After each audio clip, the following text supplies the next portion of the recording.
Chapter 10 from George Ivanovich Gurdjieff's Beelzebub's Tales to His Grandson. Why men are not men. Beelzebub sighed deeply and continued his tale. After the actualizing of the Ilnosoparnian process on the planet Earth, 1 year by objective time calculation went by.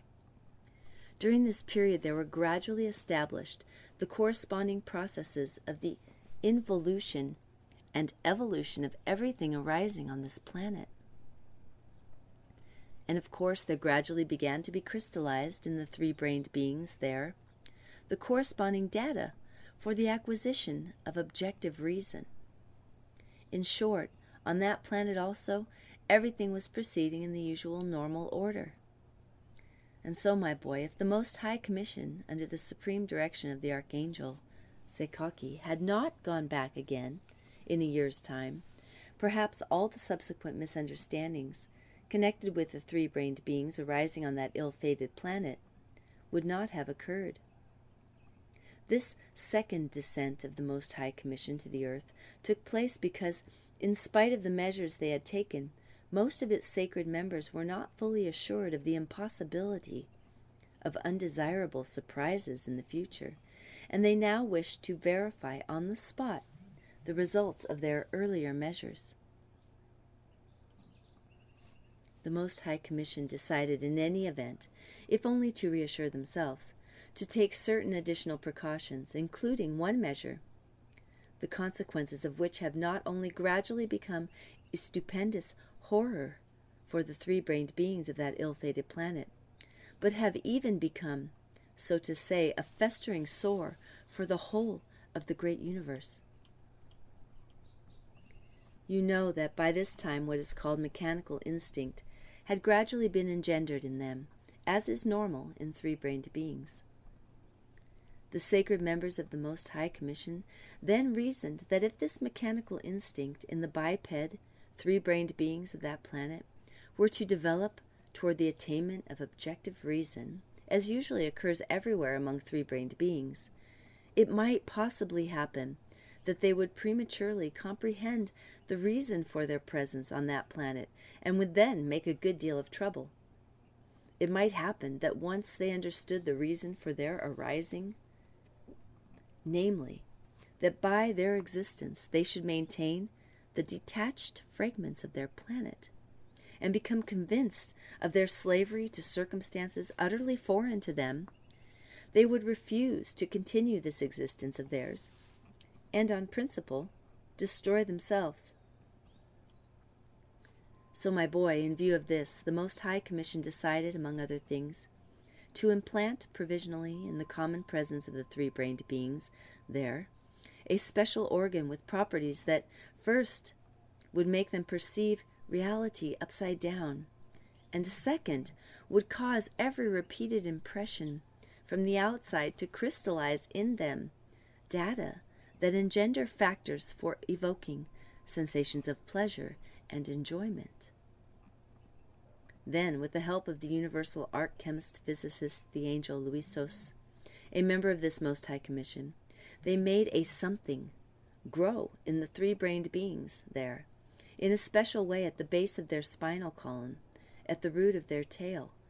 For at that time they still had a tail, and that part of their common presence still kept its normal aspect, expressing the fullness of their being's significance.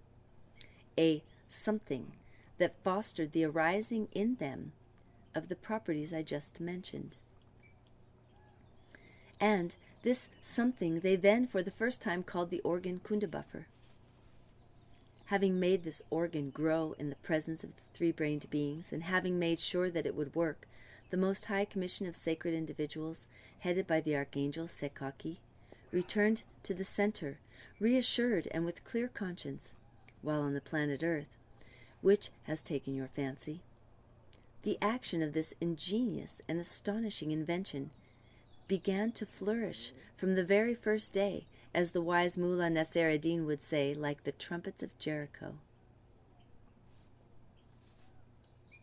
Now, if you wish to understand even approximately the results of the properties of the organ devised and brought into existence by the incomparable angel Luisos, blessed be his name to all eternity, you must know about the various manifestations of the three-brained beings of that planet, not only while this organ Kundabuffer actually existed in their presence, but also later, after its destruction. For although this astonishing organ and its properties were destroyed in them, the consequences of its properties, for many reasons, began to be crystallized in their presences. But this I will explain to you some other time. Meanwhile, it must be said that there was still a third descent of the Most High Commission to that planet 3 years later, according to objective time calculation, but on this occasion it was under the direction of the most great Seraph Sevotartra, since the most great Archangel Sakaki had by then become worthy to be the divine individual he now is, namely, one of the 4 all-quarters maintainers of the whole universe. During this third descent, the sacred members of the Most High Commission satisfied themselves by thorough investigation that the precautionary measures they had taken to maintain the existence of the detached fragments of the planet Earth were no longer needed. And so, among other things, again with the help of the arch-chemist-physicist, the angel Luisos, they destroyed in the presence of three-brained beings there the organ Kundabuffer with all its astonishing properties. But now let us return to the tale I began. After this unexpected interruption, when we had recovered from the bewilderment produced by the catastrophe that had menaced the whole solar system, we so slowly resumed the settlement of our new place on the planet Mars. Little by little we made ourselves familiar with the surrounding nature and adapted ourselves to the existing conditions. As I have already said, many of us definitely settled down on Mars, and others either left or prepared to leave for other planets of the same solar system, traveling by the ship Occasion, which had been put at the disposal of the beings of our tribe for interplanetary communication. As for me, I remained on the planet Mars with some of my kinsmen and attendants. By this time, my first Tescuano had been set up in the observatory I had constructed there, and I was devoting myself entirely to the organization and development of this observatory of mine, in order to make a more detailed study of the remote concentrations of our great universe and of the planets of that solar system. Among the latter, the planet Earth particularly engaged my attention. Time passed. The process of existence on this planet was gradually established, and to all appearances was taking place just as on all other planets. But by close observation it could be seen that the number of these three-brained beings was increasing.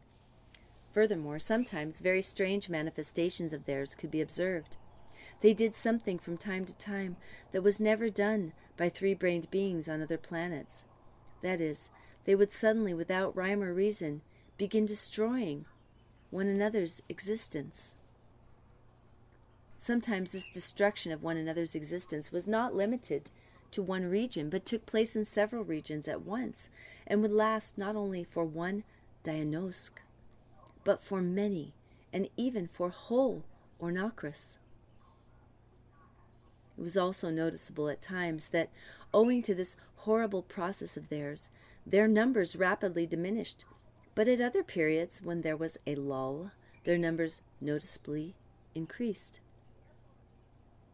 We gradually got used to this last peculiarity of theirs, telling ourselves that, obviously, for certain higher considerations, this property must have been given to the organ Kundabuffer intentionally by the Most High Commission.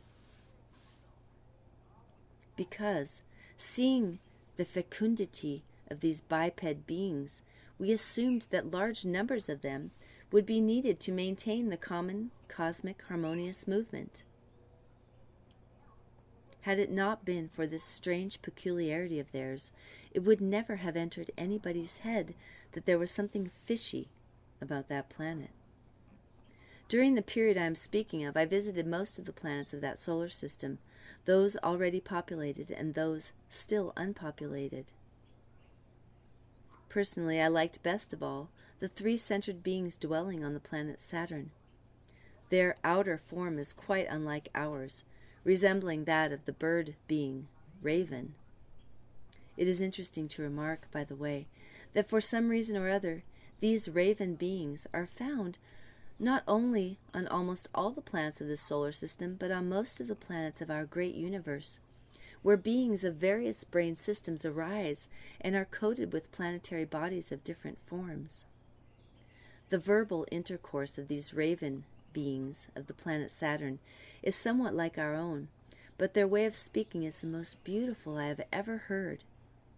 It can be compared to the music of our best singers, when with all their being they sing in a minor key. And as for the quality of their relations with each other, I don't even know how to describe it. It can be known only by existing among them and having the experience oneself. All that can be said is that these bird beings have hearts exactly like those of the angels nearest our endless Maker and Creator. They exist strictly according to the 9th commandment of our Creator. Quote, "Consider everything belonging to another as if it were your own, and so treat it." End quote. Later, I must certainly tell you in more detail about these three-brained beings who arise and exist on the planet Saturn, since one of my real friends, during the whole period of my exile in that solar system, was a being of that planet, who had the exterior coating of a raven, and whose name was Harhark.